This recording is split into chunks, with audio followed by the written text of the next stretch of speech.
Welcome to the kbbreview podcast. My name is Andy Davies, and today we're looking at life as an independent retailer. Are rises in the costs of running your business, such as national insurance and business rates, simply pricing you out of the retail market? What is the future of the high street? How are consumers changing? What is the role of local and central government? And always one for the big questions, how come there are so many barbers? I'm talking to Andrew Goodacre, the CEO of the British Independent Retailers Association, or BIRA, about all these things and more, and trust me, he doesn't pull any punches. That's all coming up. But first, the kbbreview podcast has been bringing you analysis, debate, interviews and more for well over 270 episodes. So if you've enjoyed it, it would be great if you could recommend it to your colleagues and any other KBB industry people you know. Simply tell them to search kbbreview, all one word, wherever they get their podcasts, and they'll find us. The bigger the audience, the more we can do, so pass it on. Okay, here is Andrew Goodacre. Hello, Andrew. Hello. Hello, thank you very much for spending a bit of time and for joining us. Let's start, if we can, I'm sure you can answer this question in your sleep, with a quick overview of BIRA, because lots of people might not be very familiar with it as an organisation. It is obviously for independent retailers, that's kind of in the title, but give us an idea of the sort of scale of it and what your main aims and objectives are. We are, as you say, one of those associations that represents the small independent retailers on the high street. I say small, we have a very wide range of members, actually. We go everything from a small pet shop to an independent department store, from a cycle shop to an electrical retailer that may sell kitchens. So the size of membership does vary a lot. We have about 4,500 subscribing members throughout the UK. We have many more thousand guest members who still receive lots of information from us. And why do we exist? There's two areas of work that we focus on with one single mission or objective. First of all, we try to help members run their businesses a little bit more efficiently. If we can save them money through group deals on insurance, group deals on card processing, we provide a legal helpline on employment law and health and safety issues. All those aspects there are elements that we hope members buy into and help them run their business in their very busy day-to-day lives. On the other side is trying to convince government departments, whether it's Treasury, HMRC, Department of Business and Trade, to think about small retail when developing policies and think about small retailers when looking at high street developments. Because when I took this role, I was told at the heart of every high street are small independents. And I think that's true enough. When we go around the country and we enjoy a place, it's got this great combination of independent businesses, whether it's cafes, whether it's more traditional shops. It works, and it's great when people enjoy and experience that. So we work hard with government to try to get them to curate policies that encourage these small businesses to invest, to grow, and continue to support the local communities. So policy advocacy, business support, all for one aim. We want those small businesses to succeed. Can I ask a really stupid question? And I apologise for how stupid this is, but it is very relevant. What is an independent retailer? What are you defining that as? No, that's not a stupid question. I often overlook that when people ask me about what we do. All our members are privately owned. They're generally single store shop owners. We have one or two small chains, maybe 5 or 6 businesses that people have built up over a period of time. And they're self-employed. A lot of people have become an independent retailer because they love the idea of running a shop, being part of a community, giving something back in some ways. Yes, hopefully making a success of their business, obviously. And these are all hardworking individuals who risk their own money, their own savings to take on a lease, to buy the stock, believing that they can sell to the public and give the public the items that they're looking for.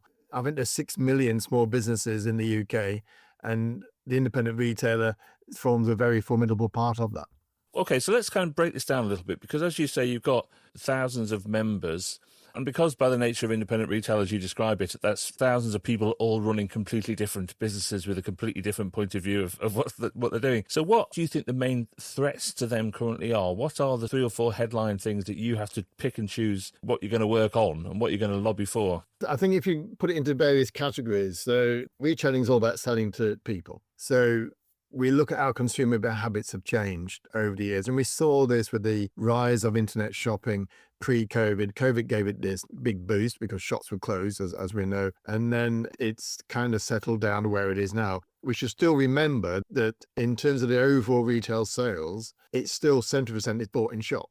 So yes, internet shopping exists and will continue to, but buying in store is still very, very important to the millions of people in the UK.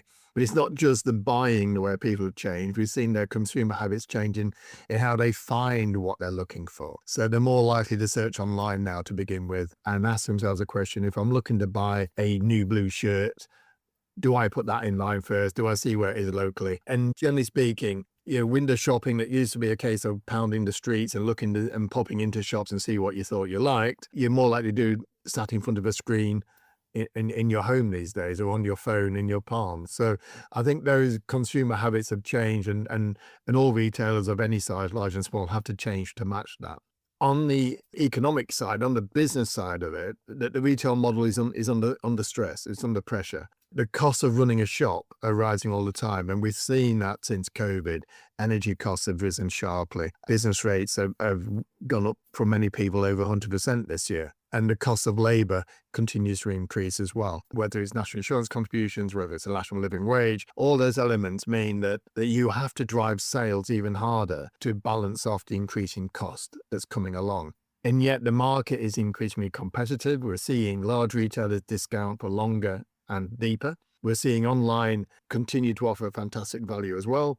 And so the margins are being squeezed. So the business model for retail, especially at the small level, because you don't have the cash reserves often to take a hit for too long.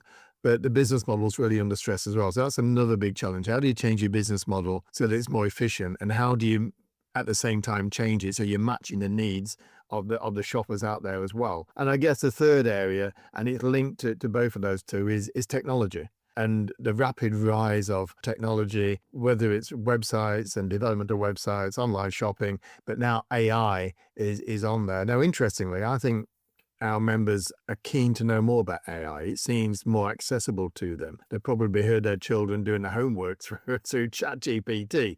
But they feel as if they want to access it. But we are seeing this technological revolution, which we've known about for some time. But AI seems to be sort of, again, turbocharging people's willingness to use it. Now, AI will have many uses for all sorts of business, but from a retail point of view, it can help the business run more efficiently. It can help them market their business smarter. It can hopefully do a lot of the processes that take time now, and time costs money when you're running your own business. So I'm hopeful AI will be more positive than negative, but its technology is really keeping pace with it is a challenge for those business owners.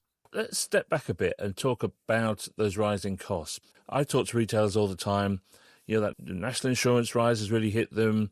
The living wages really hit them, as you say, energy costs, the business rates in particular, which we can talk about, but it's almost as if they're being priced out of the market. The mathematics of it all just simply don't work. And you can understand why they feel very sort of politicized by that, because they feel they are being targeted almost. I think that the budget that we saw last year was probably the most unfriendly budget towards businesses we've seen for a long, long time. When the government comes along and says, we're cutting your rates relief from 75% to 40%, not only are you going to pay a bigger percentage of NI on the labour you employ, but the point at which you start paying that, we're going to reduce by half, a national living wage going up. And there's other hidden costs that come in as well there as well. Interest rates, if you borrowed money, they've stayed high and so on. And so you're right, price at the market, strain on the business model, no matter how you choose to describe it, retailers are feeling hard done by and not necessarily cared for, because when they look at what they pay as a percentage of tax, I mean, business rates alone on average is about 11% of a retailer's profit.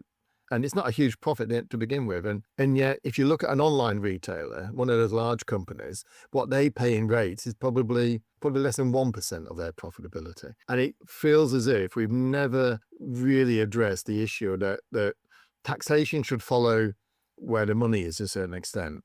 And if the money's drifting online, if the large companies online are making more money, why aren't they paying their biggest share of their burden, arguably? And that's never been something that successive governments have wanted to address in the same way. It's far easier to say, we know where the properties are, we can tax the properties.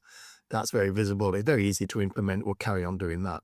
And that really does disappoint me and our members, and retailers across the UK, large and small, feel as if they are the easy target, the cash cow, maybe, that's being used whilst the government looks to almost engage more and more with the likes of Amazon or Meta or whatever, and seemingly not wanting to grasp the nettle and talk about taxation with them.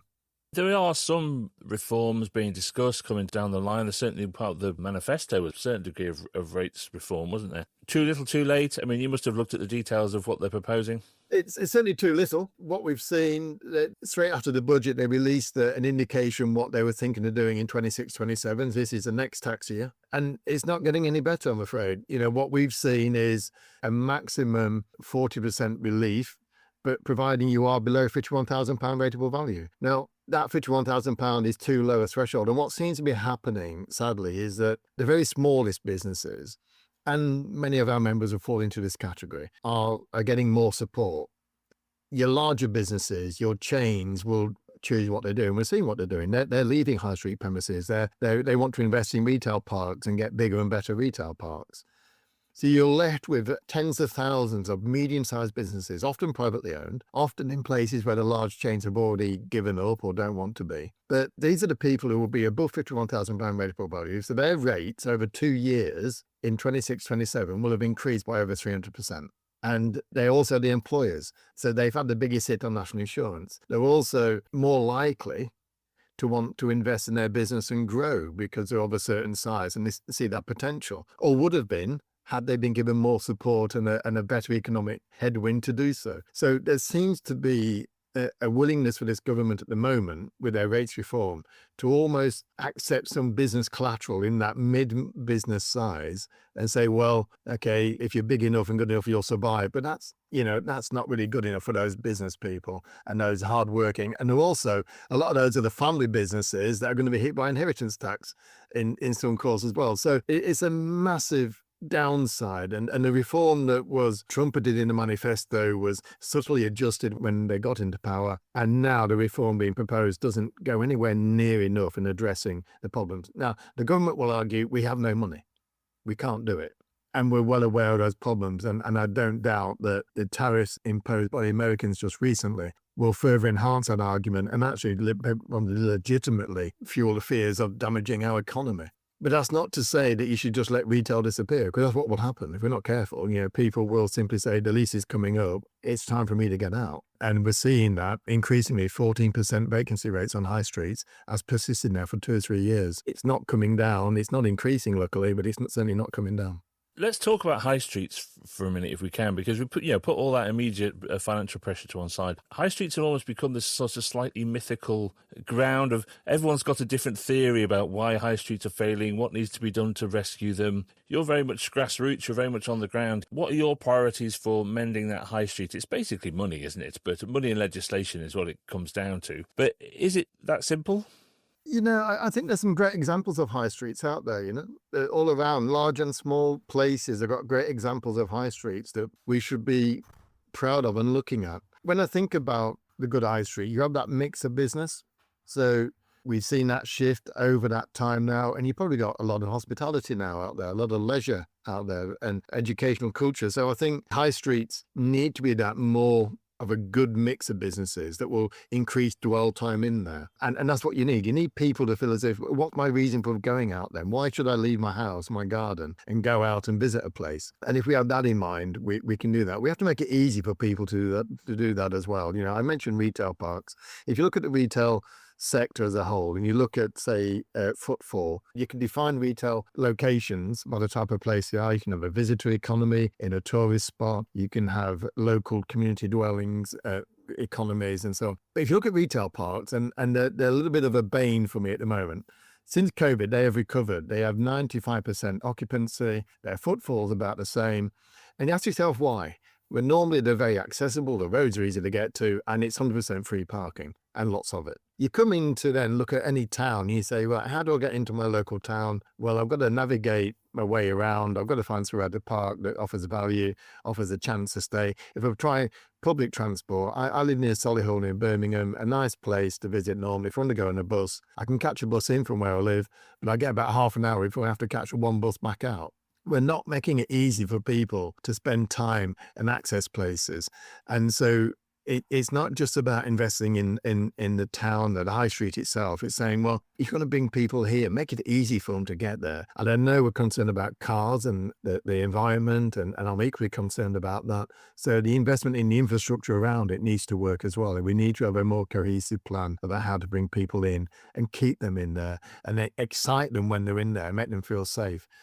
I mean, that's the other thing I would say as well about at the moment, we seem to be losing the battle on safety on high streets. Antisocial behaviours are blight, retail crime, whether it's outside the shop, inside the shop, the amount of theft we've seen in the last 18 months. People don't like visiting places where they don't feel safe, let's face it. And it can be quite intimidating, some high streets. So we do need to sort of take back ownership of those high streets and control and make sure that we're making places that people feel safe in. And the other thing I would add as well, I guess, as high streets change, is the housing crisis we have and the high street crisis we have actually the same solution? If we can create accommodation in these places, if we can convert some of these empty units, large units that have been empty now for a few years in some cases, if we can create and make accommodation that's affordable, livable in these towns and cities around the country, you're actually creating your own footfall, you're creating your own economy, you're creating your own community. And that would make sense as well. So I think we will see these places change. The challenge will always be, you can get the money, you've got to get the planning through quicker. You've then got to get people, bricks on the ground, the people on the ground building and changing and making it happen. And time is the biggest challenge. How quickly can you do it? Because whilst we're doing all that, the technology changes again and people change again with it. And it's trying to keep pace with the two there. So I understand the challenge, but I do think there's real hope for high streets as we look forward. I think a huge part of it is something quite indefinable, and which is personality. These places have to have a certain degree of personality because that's part of the reason why you visit them. This kind of comes into my world a little bit, but things like, are there any toilets and things like that? That's a whole issue just in itself, isn't it? Public toilets. And again, it's all about making it seem easy, isn't it? You know, you're going to think, well, it's like parking, and okay, the cost of parking is bad enough, but then you have to use an app and you have to, it's several different apps you have to use, and not every machine takes a card or cash or whichever the case may be. There's people with pushchairs and they can't get through the doors very easily. And don't get me wrong, you know, small retailers share this responsibility as much as large ones and much as local authorities. The way places are presented, you know, and the way the streets maintained, is it even? Is it easy? Are there weeds growing everywhere? You know, and part of it can be devolved down. And if you give actually think the more you devolve down and involve the local businesses in there, the more you'll get back from them. And they'll take more responsibility for their area. So we can create a better place, but it needs a more cohesive plan. I think in the past, it's been the case of, well, if we fix that, that will help, but you're not seeing the whole picture. I mean, it's important that the local government and the central government sort of change and move as well. But as you put it, and I think you're right, independents kind of have to move with the times too. There's a lot can be done by legislation, but I think if you're always looking for somebody else to fix the problems for you, you're never going to work. And it has to be matched by their own investment, as you say, but also their own creativity, their own willingness to change with the times, because that's what defines independent retail, isn't it? Because they are all independent businesses. It's what defines retail. I think if you look over the years, we've all seen businesses that have failed. Woolworths and people like that failed because they failed to change with the time. And the advantage a small retailer has, more often than not, is that they're not bound by some corporate brand that says you have to sell this at this price at that time. You know, they can actually look at what's happening around them and try to readjust and shift their product mix far easier. And so they have that advantage of flexibility and agility to meet customer needs. What they don't always have is a cash to do that. But maybe that's where, if we can create better access to cash, I'm not saying free cash. I mean, if people can, I think there's a challenge at the moment because retail is seen as a risk sector. So, you know, borrowing money is incredibly difficult for retail at the moment. But we need those investors and the banks to help along those lines. But you're exactly right. This is not something that can be solved by government policy alone. Business has to stand up, and business people have to really generally look at their business and say, right, what can I do differently now? And what can I do differently in the future that will help me bring more people into my shop and sell more items? Now, we've seen that. We've seen more people go online. We've seen people do click and collect. We've seen people trying to move with their social media, trying to engage in a different way with their customer base. There's more can be done. I think in the independent sector, there's not enough loyalty schemes out there. I can go and get a coffee, and after 5 coffees, I might get a free one. You don't often see that in an independent clothing shop. And it's that kind of loyalty, simple, easy to run schemes that are really, really well done that can be done there. I think gift card vouchers are not used enough in independent retail. And again, it's about buying into a huge market that actually, adds value to the shop, to the experience for the shopper, and to the business that accepts a card. So I think there's areas where businesses just need to open their minds a bit more and stop assuming that that's a big business aspect. Only big businesses do that, because technology, and I mentioned technology is bringing it down to the point where the smaller businesses can more readily access some of these opportunities. But I think people will willingly pay for something that's experiential. That's the word that's used a lot, experiential. What makes a shop different than just buying something online? And where I am in South London, in Beckenham, there's a fantastic high street here. And in fact, Starbucks opened on it, and it only lasted 6 months because no one went in there because of so many independent little places you can buy coffee. But, the local bookshop organises events and readings. It's not about the money, I don't think. I think it's about the experience. You can always find something cheaper elsewhere, but you'll go, and if you think it's a very, especially if it's a community-based thing, or if it feels like something you would only get in that environment, I think people will always go and pay for it. I agree, and this is where things like business improvement districts, the bids there's 300 odd around the UK. These are paid for by a levy on the business rate. So it's slightly controversial in its own way, but if it exists and they get voted and elected every 3 years, then the bid's remit is to create that experience. That should be where their focus is. What is that bid going to use that extra money that people are paid to improve the environment, to improve the experience, and bring people into a place? And importantly, I think what's really crucial, you talk about personality and experience. Think of your place. And whilst I would say there's lots of good examples out there, each place, each town's got to find its own identity as well. What does it want to be good at? What does it want to represent? What does it want to be known for? And if you can bring those elements to your place, word will spread, people will come. And increased dwell time means increased time to look around shops, have that coffee, have a bite to eat, and spend time in there, and invariably increases the spend that the place as a whole receives. And working together on that, creating your own level of community within all the shop owners. I talked to an independent retailer I know very well, and I told him I was talking to you today, and I said, what do you think I should ask him? And I thought he'd come up with something very sort of insightful about rates or something. And he just said, ask him how many barbers is too many barbers. Which I thought was funny.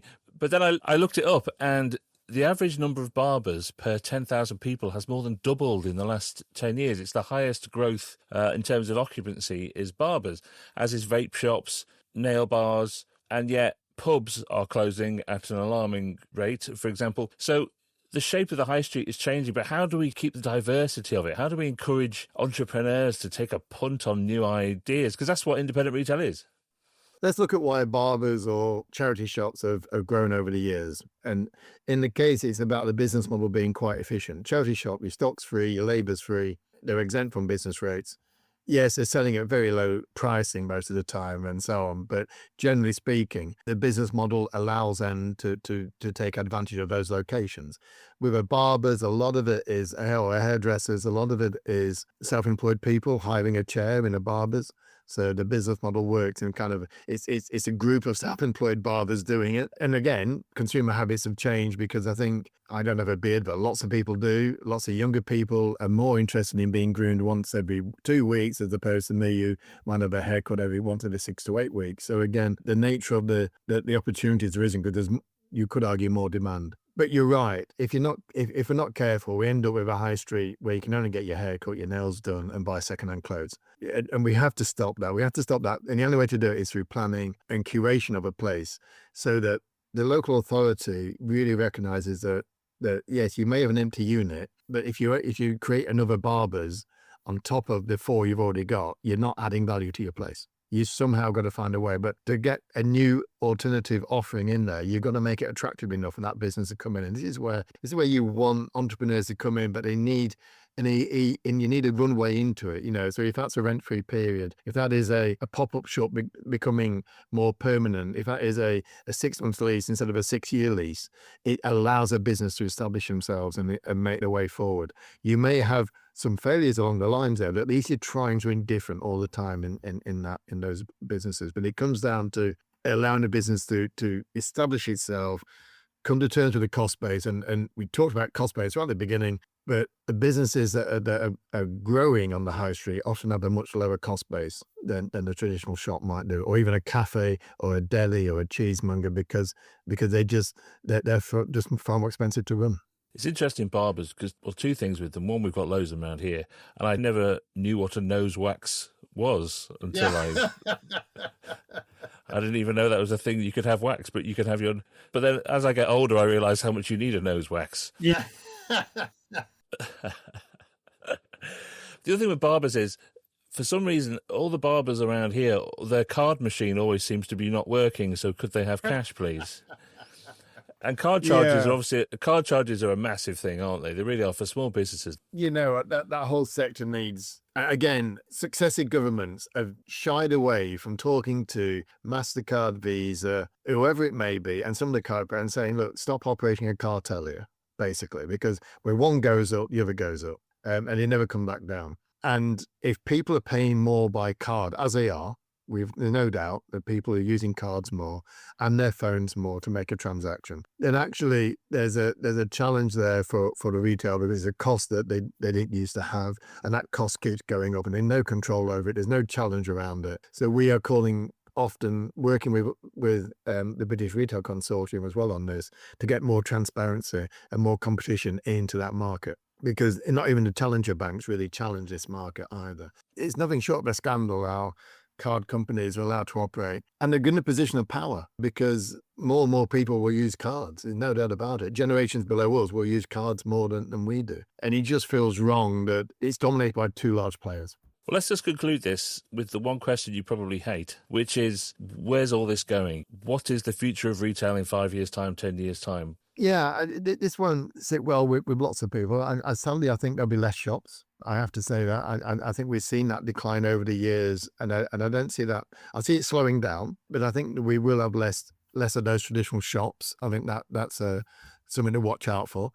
I think people talk about omni-channel and seamless interactions, and customers coming in, they've almost got the product on their phone, they match it up with what they find in the shop, and they can almost click a QR code and walk out with the product. And so I mean Amazon tried that with their Go Fresh stores and so on, where you literally just pick up the thing, when you back it, walk out again, and your card gets charged. So I think we'll see some of the bigger retailers doing that for sure. I really think that ultimately, when it comes down to it, people still want their communities to be vibrant. And when you look at that high street, if it's too much one way, people get bored of it. If it's too many cafes, all I can do is have a coffee. I need to do something else. If it's too many barbers, all I can do is have my haircut. I need to do something else. So it's really important that the planners, the local authorities, and the businesses themselves in any given area really recognize that variety is the spice of life, and retail may be slightly smaller, no longer the dominant position in every high street, but it still has fantastic value to the other businesses that exist on that high street, and